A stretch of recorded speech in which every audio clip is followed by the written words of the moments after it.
What's up mga ka-Big Bites? Ja Morant suspended, out for the season na. Pero bago ka sana magpatuloy sa panunood ay huwag mong kalimutang mag-subscribe sa aking YouTube channel. Bago ang lahat, pag-usapan muna natin ang grabeng nangyari kay Anthony Davis. Nagkaroon kasi siya ng eye injury.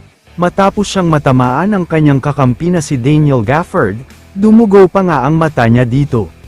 Akala ng lahat ay ito na naman ang pangyayari kung saan mawawala ulit ng matagal si AD. Pero nagulat ang lahat dahil bumalik pa siya at total domination talaga ang ginawa niya. Best game niya ito bilang Dallas player.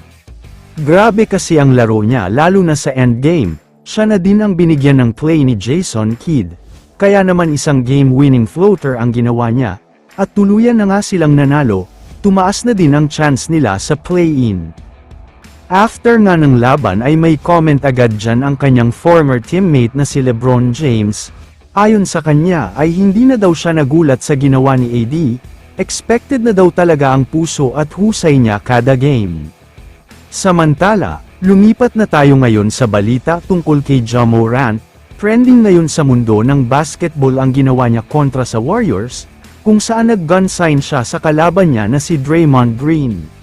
Sa laban nga na yun ay nagulat talaga ang lahat ng mga nasa Warriors bench kasama na sina Draymond Green, Steph Curry at Jimmy Butler, kaya nagsumbong sila sa referee dahil tila hindi magandang biro ito ni Morant.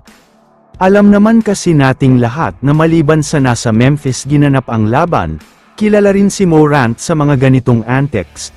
Nagkaroon na nga siya noon ng matagal na suspension, ito na niyan ang pangatlong insidente na nangyari ito.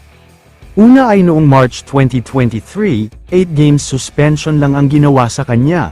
Noong May 2023 naman ay ginawa niya uli kaya 25 games suspension, at ngayon nga ay posibleng mas matagal pa.